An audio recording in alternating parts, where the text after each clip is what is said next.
Hey folks, it's Simon here with your Tao Weekly outlook for the week beginning Monday the 13th of October 2025. Well, you didn't think we'd get through the month of October without a little bit of a dust up, did you? October is historically the most volatile month of the market, even though it actually doesn't have bearish seasonality.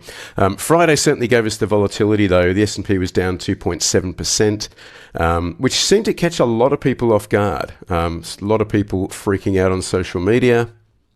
Certainly a lot of people asking me, oh man, should I put some hedges on now? The problem is, right, when you've had a fall like this all the way back to basically the 50-day simple moving average, your house has already caught fire. All right, and this is like trying to buy insurance after your house has bought fire. It's going to be really, really expensive. Okay, so now is not an attractive opportunity to be buying insurance. You want to buy insurance when everything looks great. That's whether it's for your health, it's whether it's for your house. You always buy insurance when everything looks fantastic, not the day after you fail the medical. Now, if you go back to Tao Weekly from last week, the 6th of October, I warned about positioning. We've been looking at things like the put-call ratio. This was a 52-week low in the put-call ratio, which just signals everyone's long.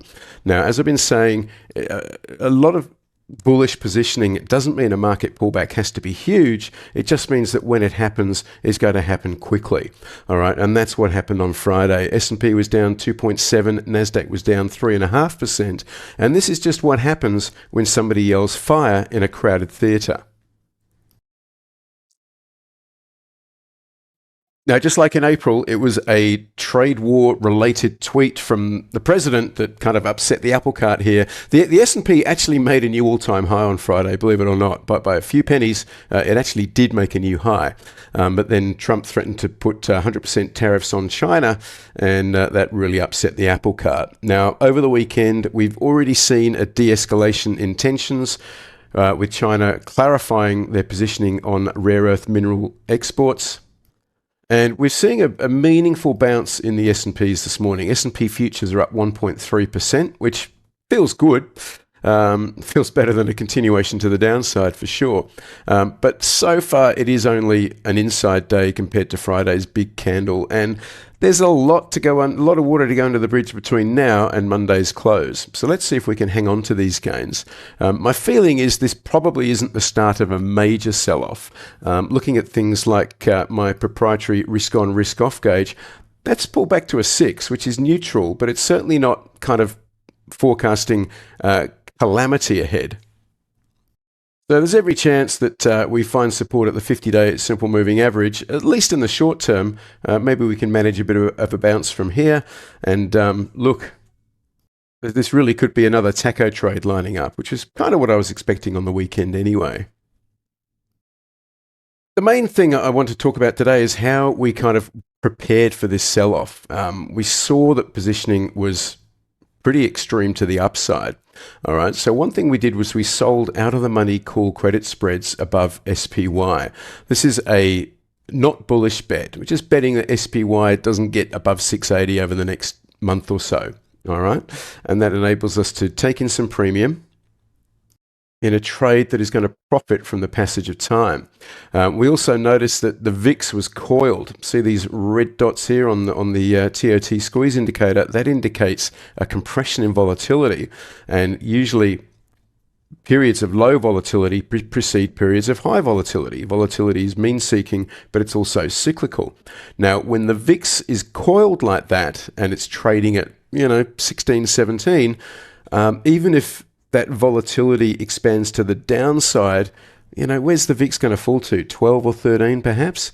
Whereas how far could it rise? Well, pick a number. Could be 25, 30, 40, 50. Like I said, pick a number. But given that coiling in the VIX, we also had exposure to VXX, okay, via call options. And of course, VXX exploded higher on Friday, up 12.7%.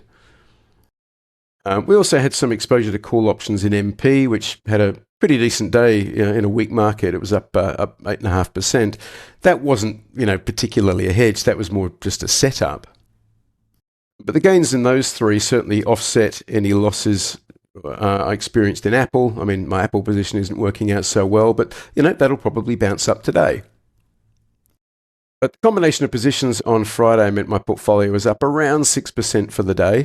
Friday was one of my better days for the year so far. Just through watching what's going on and good preparation, up about 17% for the month. A lot of people asked, what does it mean if the dollar was weaker along with stocks? Normally when stocks sell off, the dollar rallies. Look, this just reminds me very much of what was going on in April, where we had stocks down and dollar down.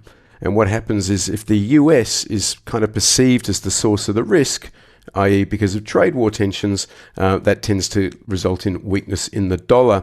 One thing that was different this time around is that bonds rallied very hard, which means bond yields compressed. And that is just a warning that the market is interpreting this as more of a growth shock than an inflation shock. Friday also made history in terms of the amount of liquidation we saw in the crypto space, but Bitcoin is having a big old bounce here, right off support. This white horizontal line has been on my chart for months, and you can see it's come down and basically tested that level. Big walloping on Friday, a little bit of weakness on Saturday, but Sunday up 4%, so it's reclaimed $115,000. Ethereum is also up strongly. All right, so risk appetite isn't dead and buried. In fact, one would conclude that right now it's still alive and well. I'll be really paring back my trading this month, just more keen on playing defense and locking in what I've made. We are getting into earnings season very soon, so I may take some earnings trades here and there, but my trading is going to be pretty selective for the rest of the month. That's what I've got for you today, folks. I hope it helps. I wish you good trading, and I'll catch you next time.